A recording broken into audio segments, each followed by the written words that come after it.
ก็ขอยกมือ10 นิ้วกราบนอบน้อมอย่างพระติรัตนเกี่ยวเจ้าตั้ง3 ประการ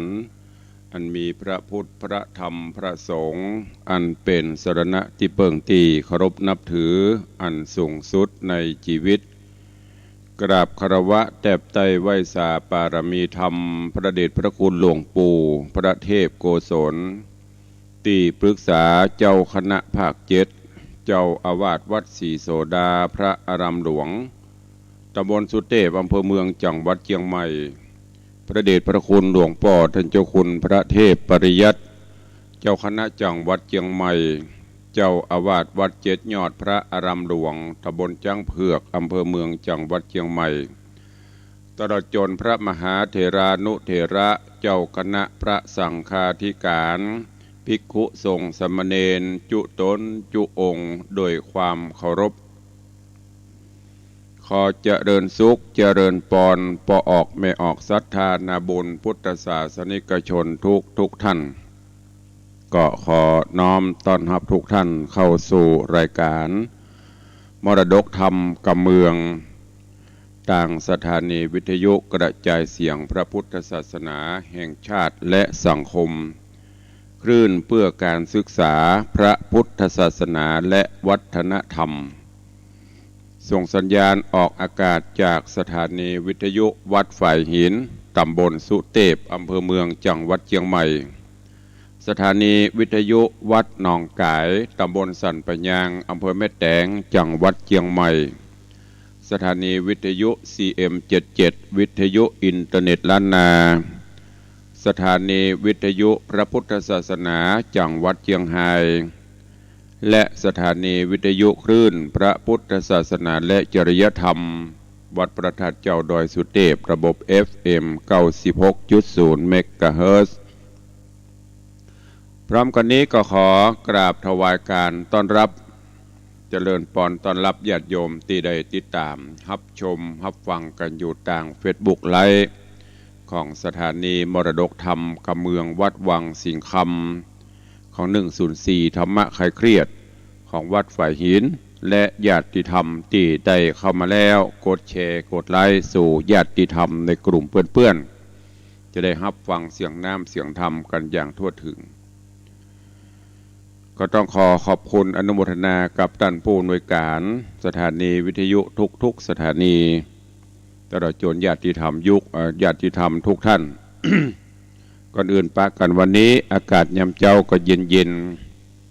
เพราะว่าช่วงนี้ฟ้าฝนตกลงมาตึงวันบางเทือกก็ตกภาคกลางคืนภาคดึกบางเทือกก็ค่อนแจ้งบางเทือกก็ตกภาคกลางวันก็จะเข้าสู่ฤดูของเปิ้นเนาะแล้วก็ก่อนอื่นก็ขอแจ้งให้ ญาติธรรมญาติโยมฮะเนอะขอแสดงความอาลัยเสียใจ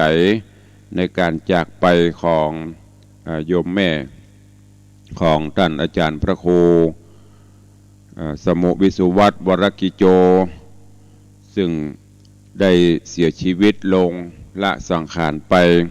เปิ่นตั้งศพบำเพ็ญกุศลที่จังหวัดลำปางก็ทราบข่าวว่าจะมีการประชุมเพลิงหรือว่างานบำเพ็ญกุศลศพในวันที่14ถ้าจำบ่ผิดเนอะเพราะท่านเจ้าอาจารย์เพิ่มไม่ได้แจ้งเข้ามาหรือว่าท่านอาจารย์พระครูขอเมตตาแจ้งมาตั้งลายกับเนอะรายละเอียดต่างๆจะได้ประชาสัมพันธ์ให้ญาติโยมตัวเองเพื่อจะได้มีโอกาสไปร่วมบุญกุศลกันจะได้ก็เมตตาท่านเจ้าได้แจ้งมาตั้งลายตัวกับเนอะก็ต้องขอแสดงความเสียใจตัวเอง ในการจากไปก็เป็นธรรมดาไปจากกันเป็นก็จากกันย่ำตายไปจากกันวันนี้ก็จากกันวันหน้าสุดแท้แต่ว่ามันจะมาถึงการเวลาวันใดนี่แม่บังเกิดเกล้าของท่านเจ้าได้ถึงแก่กรรมลงลูกหลานก็ได้ตั้งศพบำเพ็ญกุศลที่บ้านที่จังหวัดลำปางก็นำเรียนครูบาอาจารย์เฮาแล้วก็แจ้งญาติธรรมเนอะเพื่อจะได้มีโอกาสร่วมบุญกุศลบำเพ็ญกุศลโดยท่านพระครูเปิ้น ก็เป็นกำลังใจกันในฐานะที่ท่านเจ้าเป็นผู้อำนวยการสถานีคลื่น104วัดไฟหินเป็นแม่ข่ายลักใหญ่ในการลิงก์สัญญาณว่าจะเป็นคลื่นสีขาวคลื่นใดก็ตามเวลามีกิจกรรมอย่างสถานีวัดไฟหินเท่านี้ก็จะเป็นแม่ข่ายลักในการถ่ายทอดเสียงธรรมการเสียงกิจกรรมต่างๆกาคืออีป่ออีแม่ได้ฟังและผู้จะอยู่เบื้องหลังก็คือท่านเจ้าอาจารย์พระครูสมุวิสุวัตวรกิโจท่านเจ้าบปากนักเนาะเป็นคนบ่ย่อยเป็นผู้ที่ทำงานในการสถานีวิทยุนี่ตลอดคืนตลอดวันก็ได้ไปฮับกินฮับทานที่ไหนนั่งเฝ้าสถานีเพื่อให้พี่น้องศรัทธาได้ฟังกันโดยปรากฏชื่อเสียงเรียงนามยังแม้แต่ญาตมาเขาดีก็ดีท่านพระครูอภิวัฒนวิกรมผอ.ก็ดียังได้ออกสื่อดังได้ออกอย่างอยู่แต่ท่านเจ้าอาจารย์พระครูสมุวิศวัตนี่นับว่าเป็นผู้ที่อยู่เบื้องหลังแห่งความสำเร็จทุกอย่างเนอะดังนั้นในโอกาสกาลบัดนี้ก็ญาติโยมสาธุชนทุกท่านที่ติดตามรับชมรับฟังอยู่ถึงวันอยากจะร่วมโมทนาบุญก็สามารถฝากบุญฝากปัจจัยได้ที่พระนักจัดรายการทุกท่านเพื่อเราจะได้ไปแสดงความเสียใจอะไรกับท่านอาจารย์พระครูสมุวิสุวัตวรกิโจท่านผู้รักษาการเจ้าอาวาสวัดฝ่ายหินผู้อำนวยการสถานีตัวเวลาก็โว้ยหน่อยปล่อยแม่ญาติโยมทั้งหลายเผลอแป๊บเดียวไปได้ไปเกือบอันนี้แหละเกือบ20 นาทีละยามเจ้าตื่นเจ้ามานี่เนี่ยการโวยกับโวยต้องทำงานแข่งกับเวลาประเดียวบ่ว่าจะเป็นพระสงฆ์องค์ข้าเจ้าบ่ว่าจะเป็นญาติโยมศรัทธาก็ต้องทำงานแข่งกับเวลาการเวลามีเท่าเดิมแต่งานเพิ่มขึ้นวันหนึ่งก็มี24 ชั่วโมงเหมือนเดิมแต่ว่าโวยขึ้นกว่าเดิมโวยจะได้ตุลุงก็ลองสังเกตพอต้นไม้ต้นตอกก็ดีการเวลาต่างๆมันเริ่มเปลี่ยนแปลงไปหมดแม้กระทั่งพฤติกรรมของมนุษย์เฮาก็เปลี่ยนแปลงกันไปยิ่งถ้าเข้าใกล้ยิ่งเสพสื่อต่างๆนักเท่าใดโดยเฉพาะสังคมของคนรุ่นใหม่ปัจจัยสำคัญอยู่ที่เครื่องมือสื่อสารโดยเฉพาะโทรศัพท์ไปยืดติดแล้วก็ไปเสพข่าวนักลงไปลาบลาผัวผิดเมียผิดผัวก็เอาไปโพสต์ไปจมกินข้าวอันนั้นกาไปนี่กาก็เอาไปโพสต์ลงโชว์กันอันที่ดีก็ดีอันที่มันบดีก็จะเป็นภัยกับเฮาเสพข่าวนักลำไปกับบดีเพราะว่าต้องมันเอาศีลธรรมเข้าพ้องยิ่งประเดียวมีข่าวมีคราวในด้านพระพุทธศาสนาในด้านพระเจ้าพระสงฆ์ก็นักก็อย่างที่ได้บอกไปไม่ได้เข้าข้างตัวเก่าสังคมทุกสังคมญาติธรรมญาติโยมทั้งหลายมันมีตึงดีมีตึงบดีแม้แต่เหรียญก็ยังมี2 หน้าเราต้องพอรอบด้านและที่สำคัญนั้นพระพุทธเจ้าได้ตรัสไว้เกี่ยวกับเรื่องของกรรมก็คือการกระทำสร้างอันใดก็เป็นไปตามนั้นคือเรื่องของกรรมเป็นผู้ตัดสินของเปิ้นไปเฮาก็เป็นมนุษย์เป็นปุถุชนคนธรรมดาอยู่จะไปตัดสินเปิ้นจะนั่นจะนี่เหยียบย่ำซ้ำเติมกันสังคมไทยเฮาบ่เดียวเป็นไปจะนั่นภัยพิษภัยพลาดน้อยโอ้เหยียบย่ำกันจนจมธรณีเปิ้นกำเมืองเปิ้นถึงบอกตกแต่เปิ้นเป็นดีไข้หัวตกแต่ตัวเป็นดีไข้ให้ก็พยายามเนอะพยายามเอาศีลเอาธรรมและมองโลกในแง่ดีทุกอย่างเปิ้นมีเปิ้นจะมีกฎกติกาของเปิ้นเฮาจะไปเป็นสารเตี้ยอย่างข่าว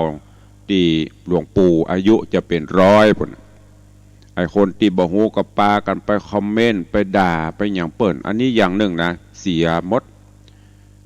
พอก็พอไปจะไปอวดลวกลำไปจะไปอวดฮู้ลำไปมีภัยฮู้เต้าตัวเปิ้นไปปากันวิเคราะห์วิจารณ์พอตัวเองแจ้งมาตื่นเจ้ามาอาบน้ำอาบท่าส่องกระจกพอตัวเก่าหั่น ว่าเฮาดีพอหรือยังที่จะไปติฉินนินตาเปิ้นขนาดหลวงปู่อายุเป็น100ยังอยู่บ่ได้นะแล้วยังบอกตู้เจ้าหนุ่มตู้เจ้ากำบอกตู้ลุงคนนี้จะไหวเหรอ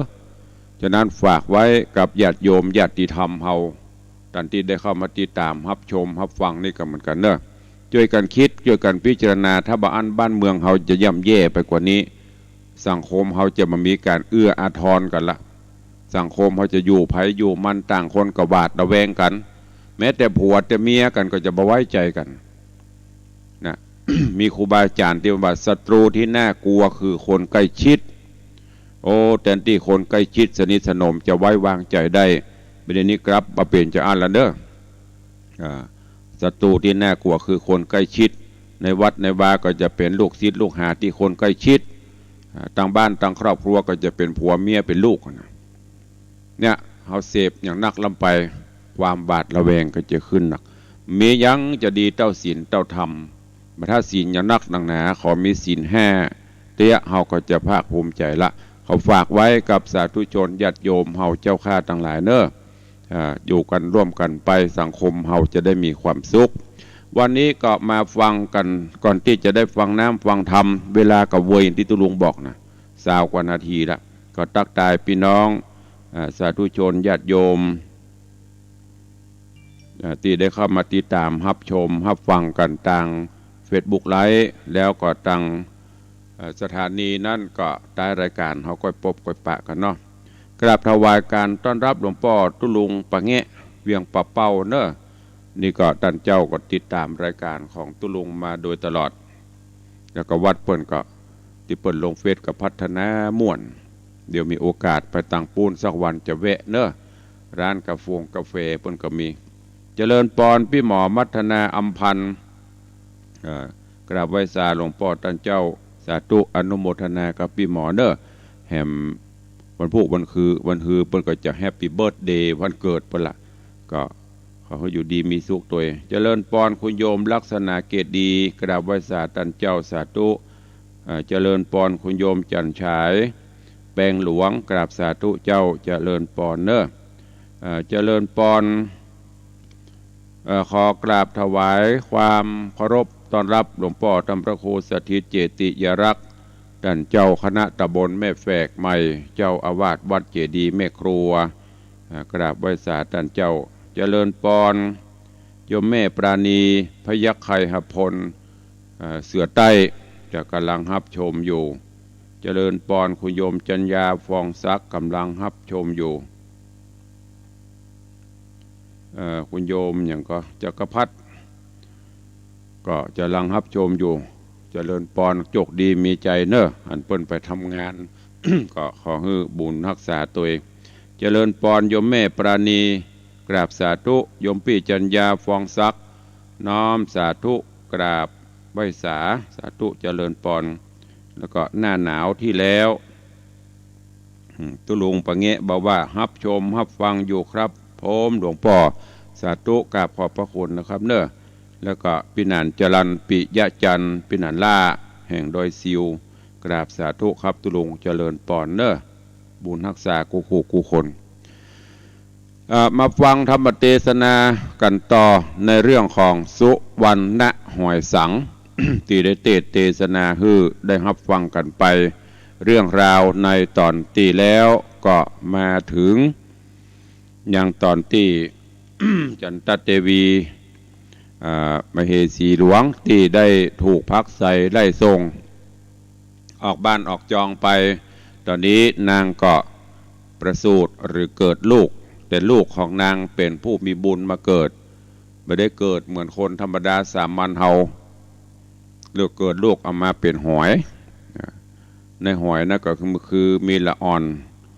ลูกเป็นปลาอ่อนเป็นหอยหรือว่าโพธิสัตว์เจ้าเพิ่นมาเกิดด้วยความเป็นผู้มีบุญก็อินดูแม่เวลาแม่ไปอยู่บ้านก็จะออกจากหอยมาช่วยการช่วยงานเจ็ดบ้านถูบ้านตระเตรียมข้าวน้ำสำหรับกับข้าวไว้ให้แม่คืออุ้ยไปการไปงานไปนิปิกมาก็จะได้มีข้าวน้ำกินบ่ต้องมาแยกการบ้านนักเพราะลูกทำเพื่อหมด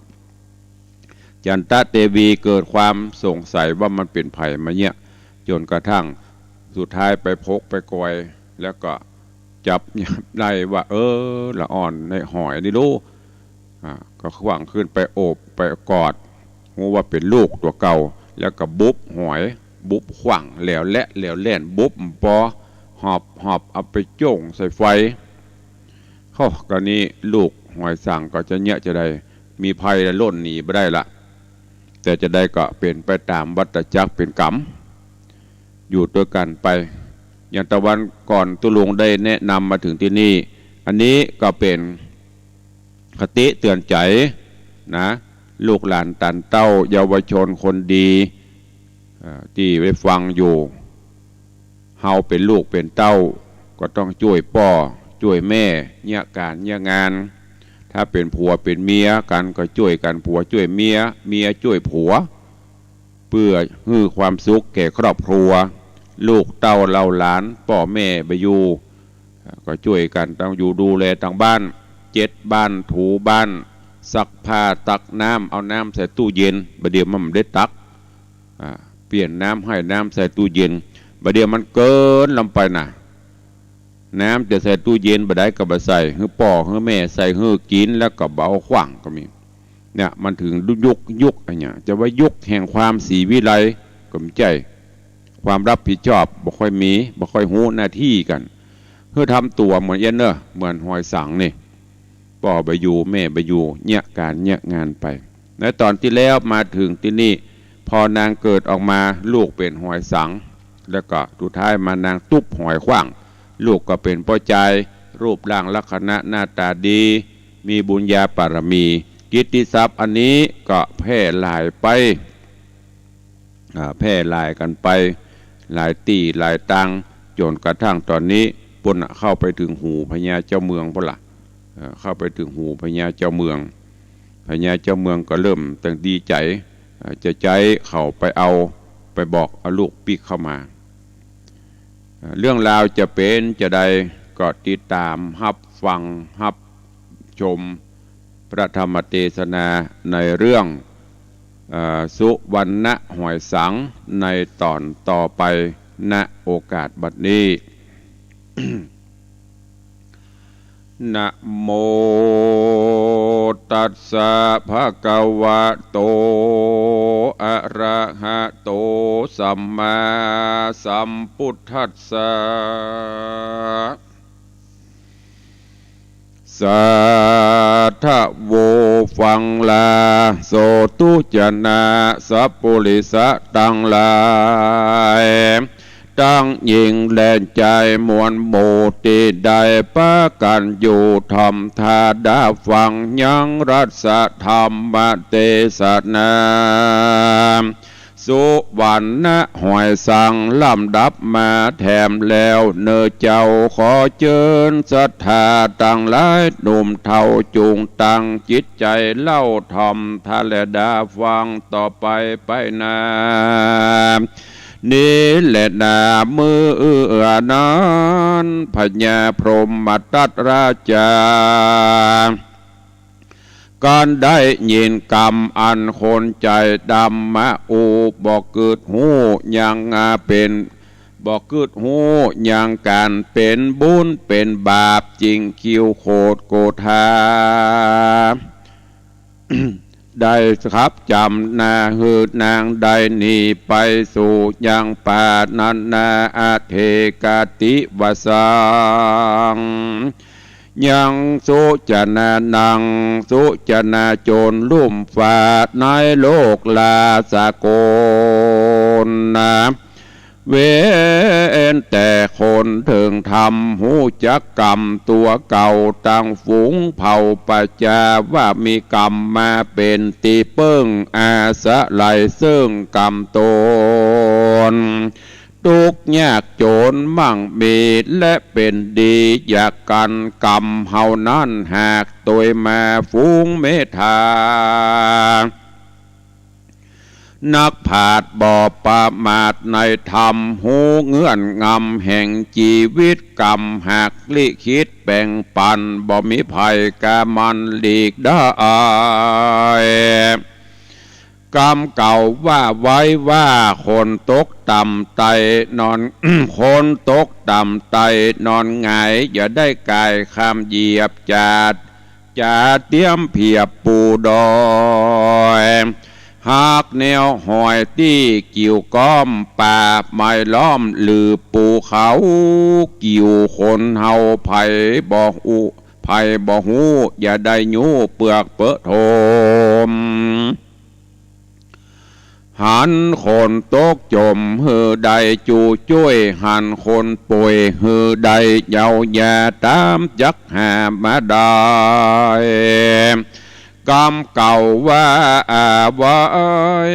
แต่เดิมมาเป็นดังนางจันตะเทวีกับสลีลูกเต้าหอยสังนี่แหละนะ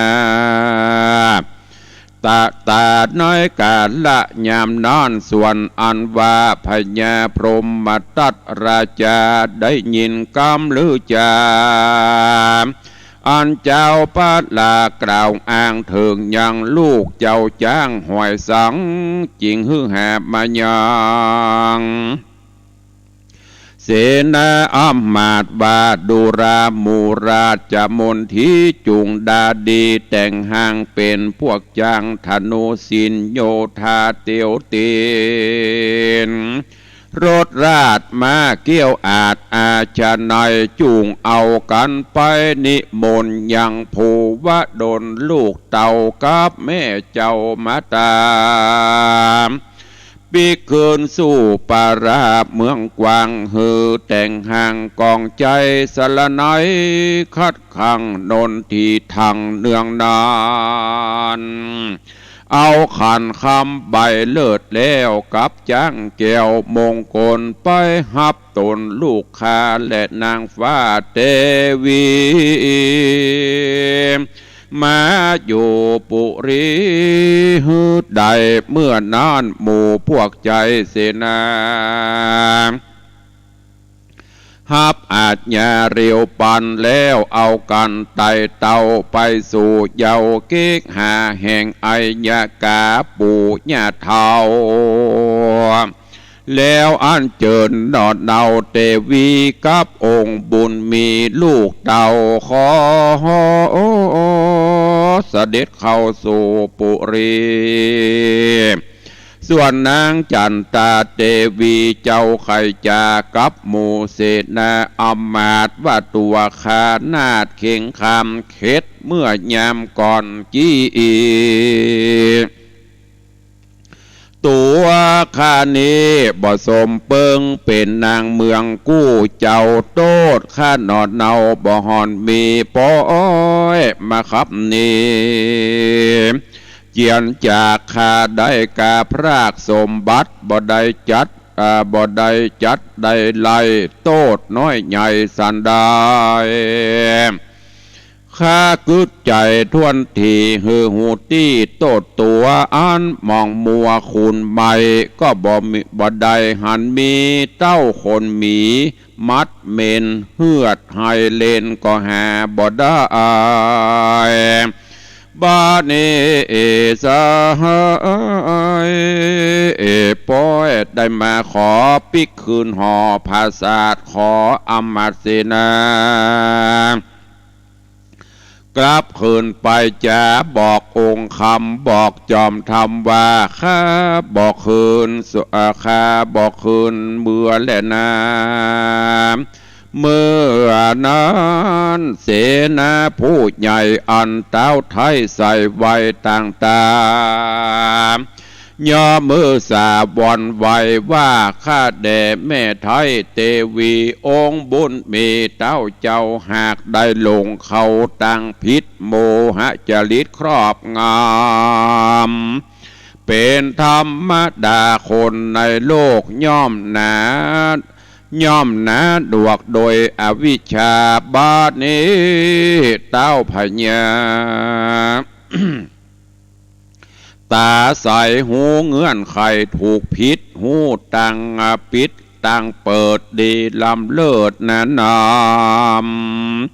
จริงมีขันคำใบเลิศแล้วดวงดอกแก้วบูพากันทะมาลาดอกไม้ฮับสั่งใจมาขอเปื้อสมนานแม่เจ้าขออ่านเจอ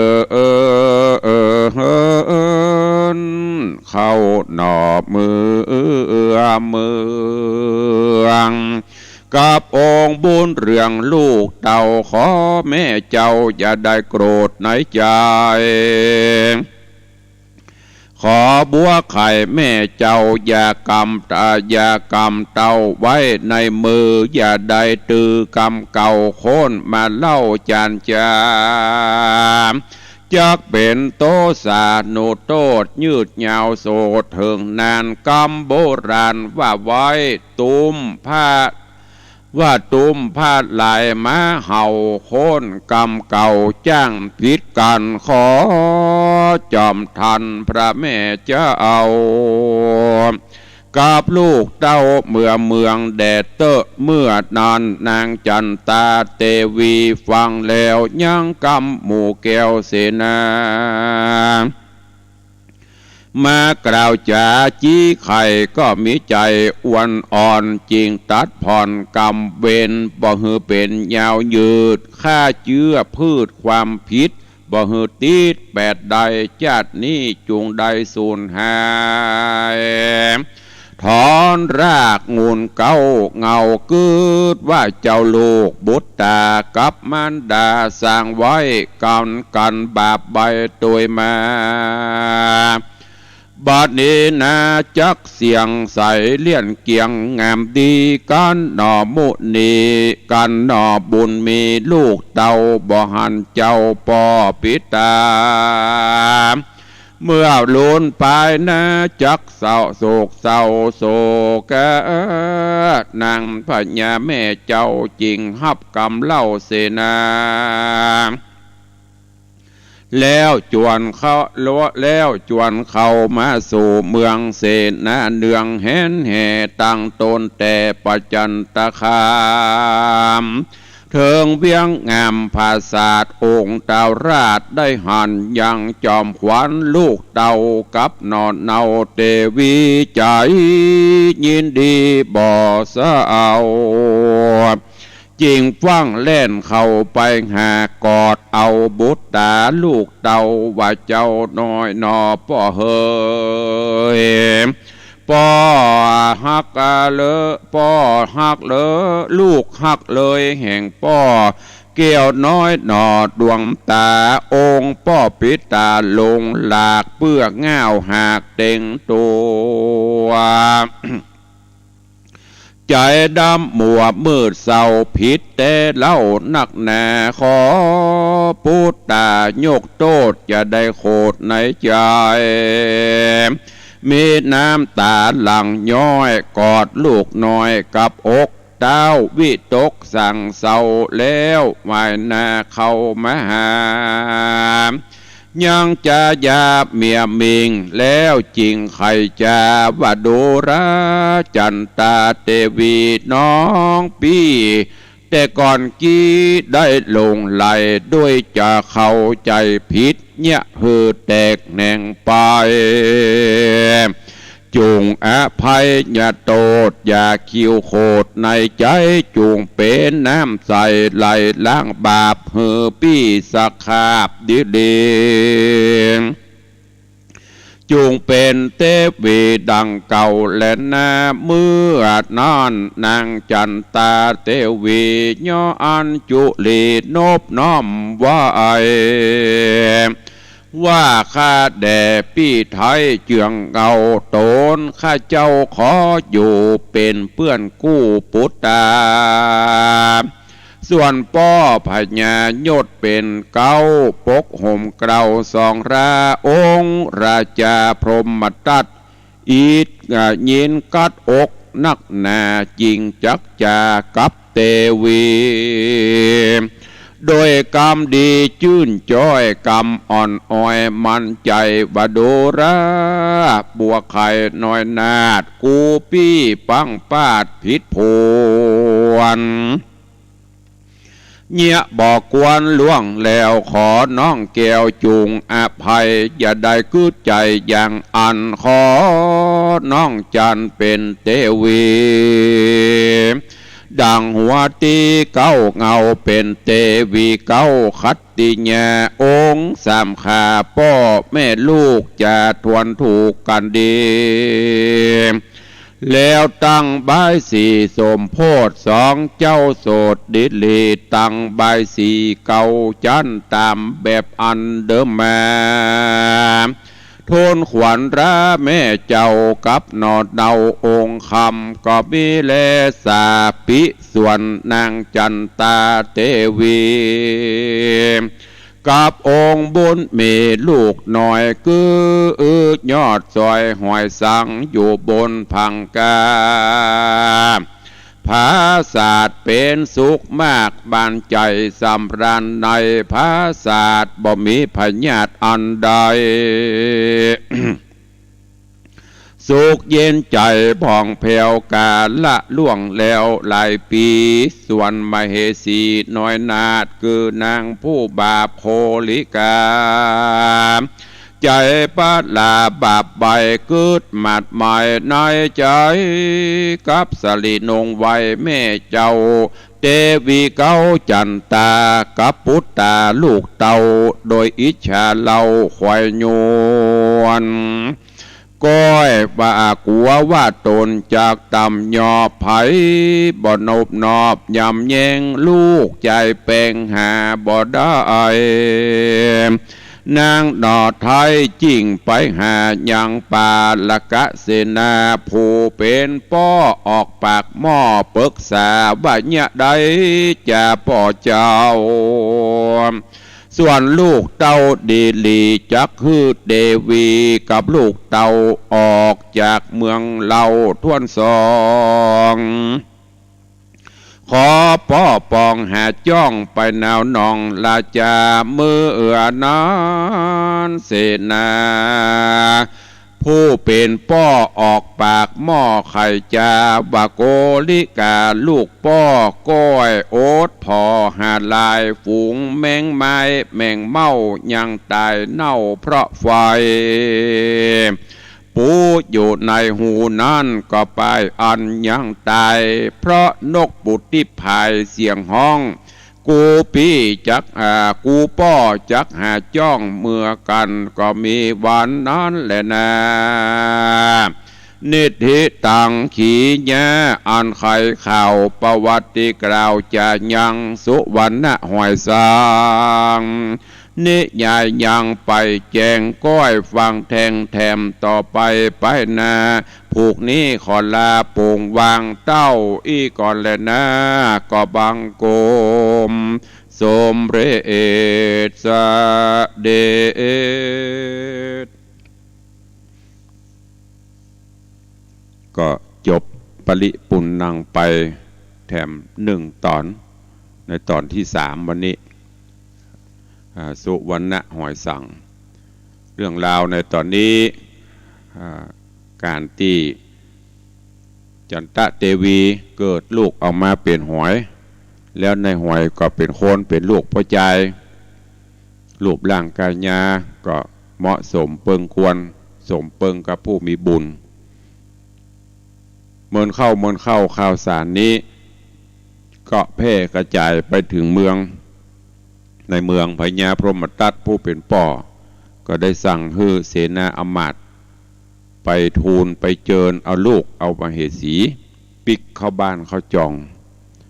เสนาอมาตย์ก็ปากันไปเจิญที่แรกจันตะเทวีกับโอ้บ่ใครไปกลัวจะเป็นโทษเป็นภัยแหมคอยอยู่จะม่วนอกม่วนใจบ่มียศถาบรรดาศักดิ์บ่มีหยังมานักหัวแต่ว่าอู้ไปเสนาอมาตย์ก็บอกจะไปคัดคืนอัจญาเจ้าบดีจะมีโทษมีภัยนางก็กึดไปแถมอันหนึ่งก็เพื่ออนาคตของลูก จะไม่ได้กำพร้าจะไม่ได้มีผมด้อยก็กราบทูลสุดท้ายนางก็ฮับเอาขันแล้วก็ลาพ่อหญ่าแม่หญ่าหรือว่าพ่ออุ้ยแม่อุ้ยพร้อมกับลูกเข้าบ้านเข้าเมืองไปพญาพรหมทัตหันโอ้ดีอกดีใจก็เข้ามากอดมาโอบลูกพร้อมกับอู้จ่ากับจันตะเทวีว่าโอ้ขอสุมาอภัยเนอะในเรื่องที่ผ่านมามันอาจจะมีอย่างทุกอย่างมาบังหูบังตาตอนนี้ไปจะได้อยู่กันม่วนงานสันเล่าอยู่กันครอบครัวเฮานางจันตะเทวีบอกว่าพี่เฮ้ยข้าเจ้าบอกให้เอาขอมาอยู่เป็นกู้เป็นกีมลูกดูแลลูกก็เอาละบัดท่าให้ข้าเจ้ามาเป็นมเหสงมเหสีบอกให้เป็นอย่างสักอย่างขออยู่เป็นนางธรรมดาเนี่ยมียศมีอย่างอะพญาพรหมทัตก็เล่าโลมบอกเรื่องราวต่างๆขอจนสุดท้ายก็ยอมกันไปย้อนกล่าวไปถึงนางโคลิกาเมียน้อยมเหสีน้อย มเหสีรองพอหูข่าวว่าจันตะเทวีปิกเข้าบ้านเข้าเมืองปดแน่นอกกัดอกมันจะระเบิดอยู่หั่นล่ะเพราะจะได้ก่อนอยู่มามีความสุขเดี๋ยวนางปิกเข้ามาซ้ำมีลูกแหมเมียทรัพย์สิงสลิงคานต่อไปคงจะต้องตกไปเป็นของเปิดหมดก็เลยไปพบไปปะกับป่อปาละกะเสนาว่าป่อเฮ้ยประเด็นนี้จันตามปิกมาแล้วนะเขาจะได้นี่ลูกบ่ม่วนเนื้อป่อเนื้อปาละกะเสนาก็บอกว่าอีลาเฮ้ยใจเย็นไปเดือดร้อนจะไปฟังกระตือรือร้นเดี๋ยวเปิ้นจะหูจะทราบเฮาพยายามก้อยๆหาทางกำจัดหาทางไปมันจึงมีช่องทางเรื่องราวของสุวรรณะหอยสังจะเป็นจะได้จันตะเทวีกับลูกจะฮับวิบากกรรมอย่างกรรมป่อหรือเรื่องราวจะเปลี่ยนจะได้ไปจะได้มาจะได้ก้อยติดตามฟังกันในตอนต่อไปเนอะวันนี้ก็ขอโป่งวางไว้แต่เพียงเต้าอี้ก่อนอันเนี้ยญาติโยมทั้งหลายความอิจฉาตาฮ้อนความริษยามีหนึ่งบปM2ขี่เหือนน้ำนองเดือน12จังล่มอย่างพ้นบานนะความทุกข์กิเลสตัณหาพอกพูนเข้ามาก็เกิดความทุกขเวทนาขึ้นก็นำไปคิดพิจารณาไปใช้ในการดำเนินชีวิตประจำวันเนอะก่อนที่จะได้อุจานั่นก็ขอตักทายพี่น้องญาติโยมสาธุชนตั้งหน้าไมค์หน้าจอต่อตะกี้เนาะเพราะว่าลูกขวายกันพ่องติดงานกันพ่องวันนี้เข้ามาก็เจริญปอนแม่ครูเหรียญทองจันทีเนอะกราบไหว้สาเจ้าสาธุเจริญปอนโยมพี่หมอมัทนามพันสาธุเจ้ายายเพลินเปื้อนเกษตรสาธุโยมนวลศิริหินเขียวโยมปเลียงธนวัฒน์สุสิงคำกราบไหว้สาวังยูเนอร์สาธุเจริญปอนโยมเกศินีคุณโยมเกศินีก็กำลังติดตามรับชมไหว้สาเจ้าอนุโมทนาสาธุป้าไม่อย่างนี้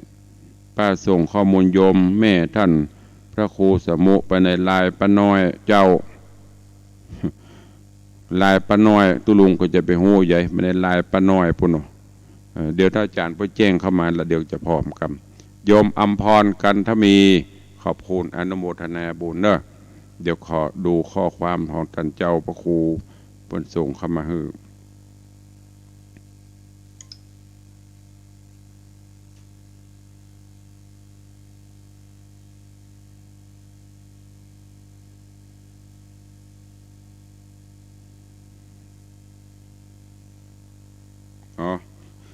กำหนดการแม่คำปันสิทธิบงเนอะโยมแม่ของท่านเจ้าพระครูอายุ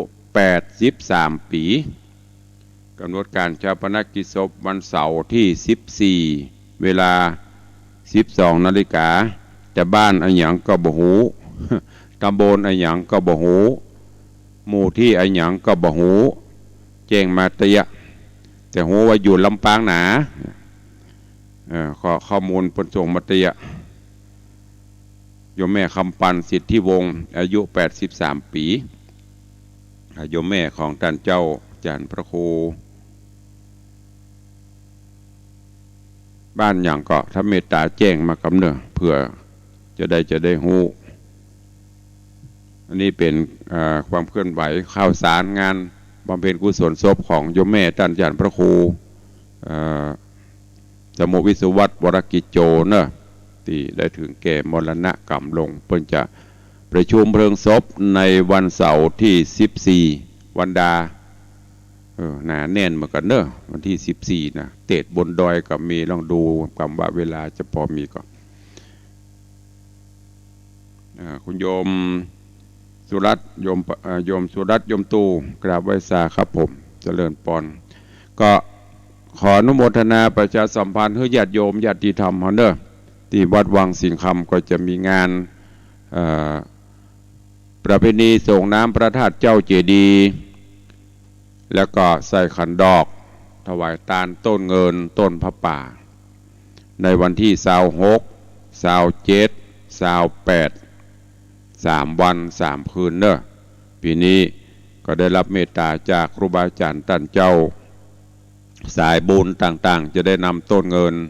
มาถวายตาลสมทบสร้างห้องปลดทุกข์อย่างที่ตุลุงได้ประชาสัมพันธ์ไปพี่น้อง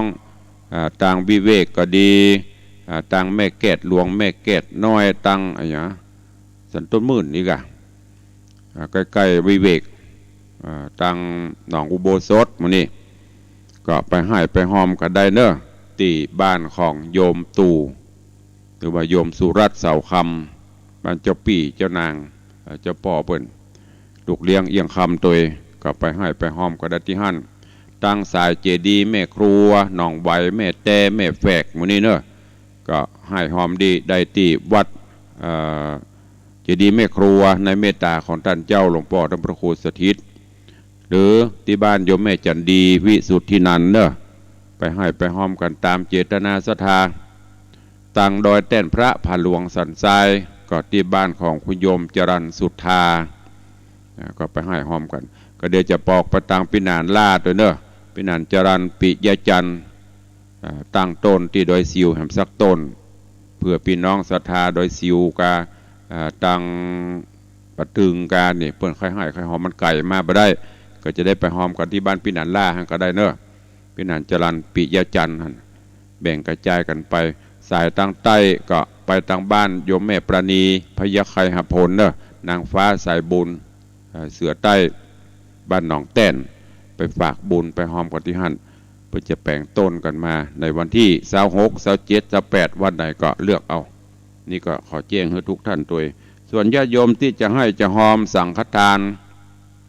ฮับเป็นเจ้าภาพสังฆทานงานทำบุญส่งน้ำพระธาตุเนอะก็เจริญปอนเจิญได้เขาจะแยกเป็น2 ส่วนแยกเป็น2 ส่วนส่วนสังฆทานชุดละ500 บาทเฉพาะสังฆทานยอดปัจจัยชุดละ2 ปันถ้าจะรับเป็นชุดก็2,500เพราะว่าโอ้อย่ามาแปลงเดี๋ยวเศรษฐกิจจะดีก็ไปเจ็บแปลงอย่างตุเจ้าเปิ้นมาเปิ้นก็หอมเฮาตัวเปิ้นไปหากับเปิ้นเจ็บไปบ่ได้หรอกมีสั่งค่อยตอบกันไปรถมาคนเดียวบ่ได้มีรถไปฮับน้ำมันเกินกับแปลงอันนี้ก็แจ้งให้ญาติโยมตั้งหลายเฮาเนอะไปว่าโอ้ตุเจ้าบ่เดียวใส่ยอดอย่างแปลงก็ไปตามกาลเวลาเฉพาะสังฆทานก็ชุดละ500 บาทถ้ายอดปัจจัย 2,000 บาทใครจะฮับเป็นเจ้าภาพถึงชุดก็สั่งก็เข้ามาได้นี่ก็แจ้งฮับก็มีโยมปเลี้ยงธนวัฒน์แม่เลี้ยงทัดพิชาสุสิงห์คำร่วมเป็นเจ้าภาพจำนวน5 ชุดแล้วก็มีโยมปินานล่าว่าปินานจรัญปิยจันทร์ร่วมทำบุญมา 1,000 บาทสาธุอนุโมทนาบุญตัวเองหรือญาติโยมจะร่วมโมทนาบุญในการปูจาบดินกีก็ดีปูนก็ดีเนอะที่สร้างห้องสุขาห้องปลดทุกข์บดินกีก้อนละ2 บาทแต่ราคาจริงๆ2 บาทกึ่ง ตุเจ้าว่าบักเกิงเอาเต็มก็2 บาทก็พอละลดราคาฮื้อช่วยกันไปเฉลี่ยกันไปจะฮับเต่าอายุจะฮับกี่ก้อนก็ร่วมโมทนาบุญกันเด้อเอาละเวลาก็ล่วงเลยมันนักแกใครจะอู้จะจะจากับตุลุงก็เข้ามาได้เนอะอ๋อท่านพระครูส่งมาแล้วเด้องานศพเปิ้นบ้านสุสานบ้านโป่งใต้ตำบลโป่งยางคกอำเภอห้างชัดจังหวัดลำปางอ๋อนี่บ่ได้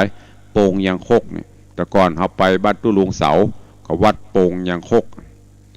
แต่ก่อนตุลุงเสามาเป็นตุหลวงที่นี่ขอบพระคุณและขอแสดงความเสียใจอะไรกับท่านอาจารย์พระครูด้วยเนอโยมแม่เปิ้นเสียไปจะทำการชาปนกิจในวันที่14 พฤษภาคมเวลาก็ประมาณบ่ายโมงบ่าย2เนี่ยเตี่ยงออกบ้านเวลาบ่ายกับเพราะว่าชาปนกิจเวลาเตี่ยงบ้านเฮานี่บ่ายโมงเนาะก็เชิญเด้อพี่น้องญาติโยมญาติธรรม FC ทุกท่านใครจะไปร่วมก็ไป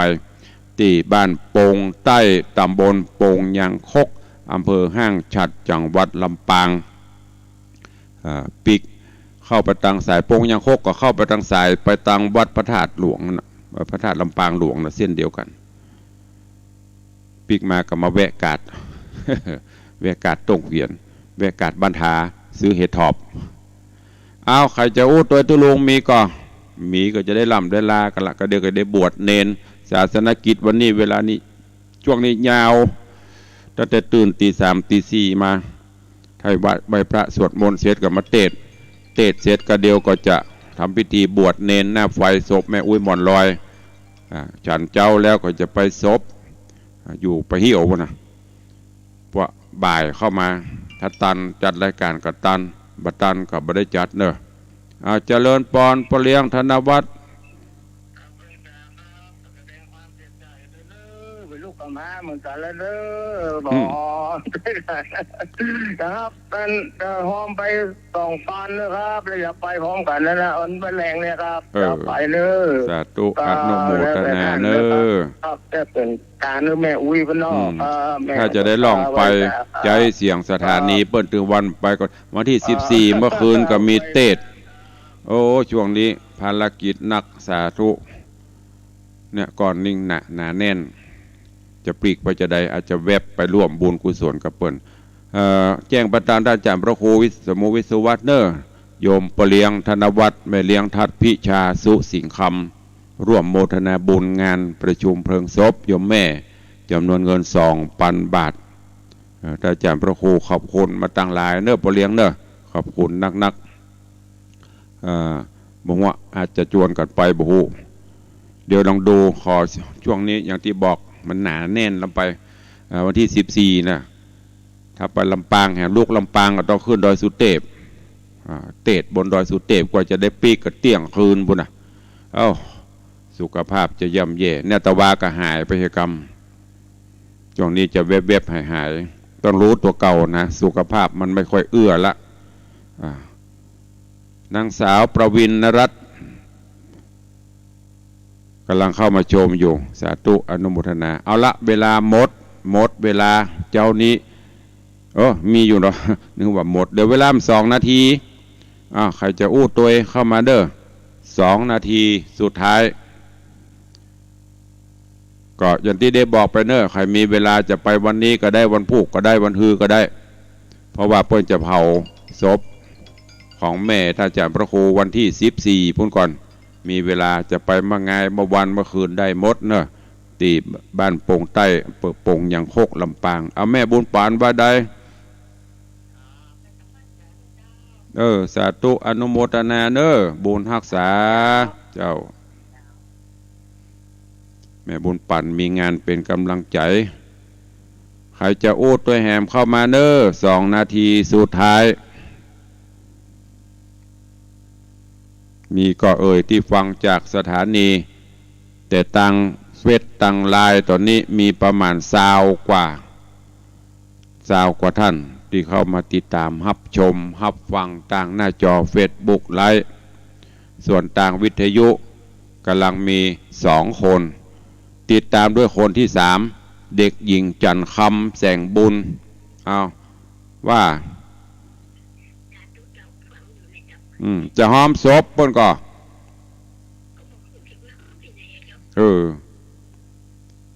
โอนมาก็ได้เดี๋ยวก็ได้ฟังสถานีเปิ้นกู้เจ้าที่ของพี่นานนี่ป๊บปับตบตับนานไปไหนแม่หอมต้านอันนี้ศพอันนี้สำคัญนะผอสถานีนะถ้าบ่หอมไปวางเนื้อเพื่อจะตัดคันสัมปโนครัวอุ้ยแล้วนะเอาสาธุอนุโมทนาเด้ออันเนี้ยสำคัญท่านอาจารย์พระครูสมุวิศวัตรไลน์มาบอกว่าฝากขอบคุณพ่อเลี้ยงแม่เลี้ยงตัวเด้อสาธุอนุโมทนากับพ่อเลี้ยงแม่เลี้ยงตัวเด้อพระพระครูผลฝากมาอันนี้อย่างตุหลานว่าจะได้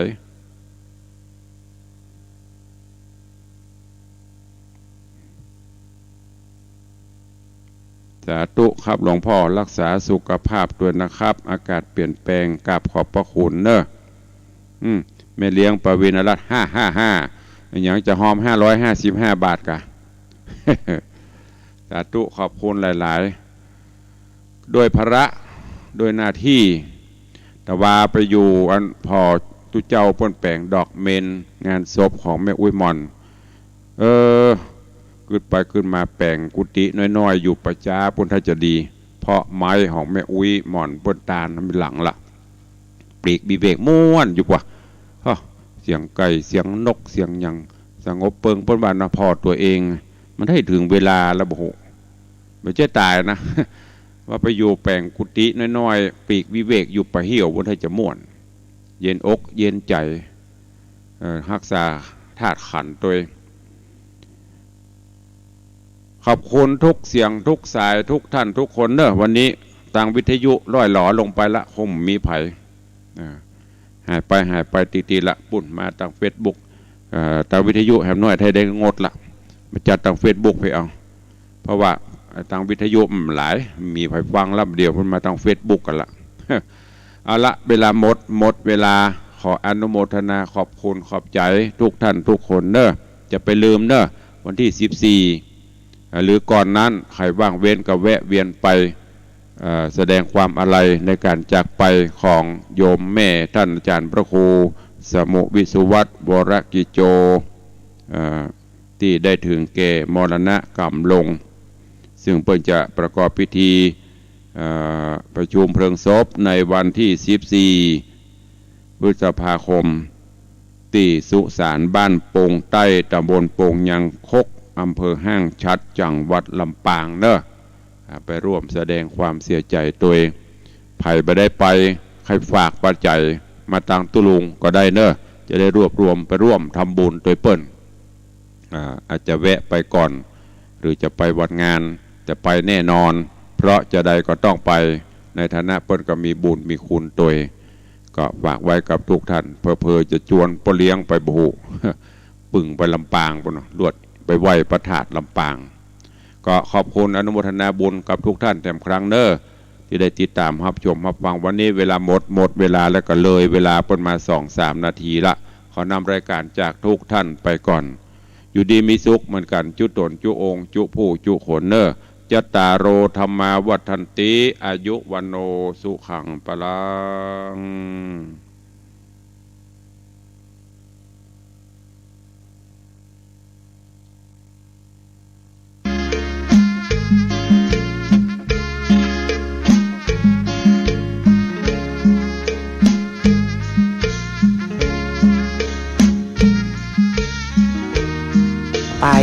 ผมธิดาทิพยานนท์รายงานจากกรุงวอชิงตันดีซีสหรัฐอเมริกาค่ะ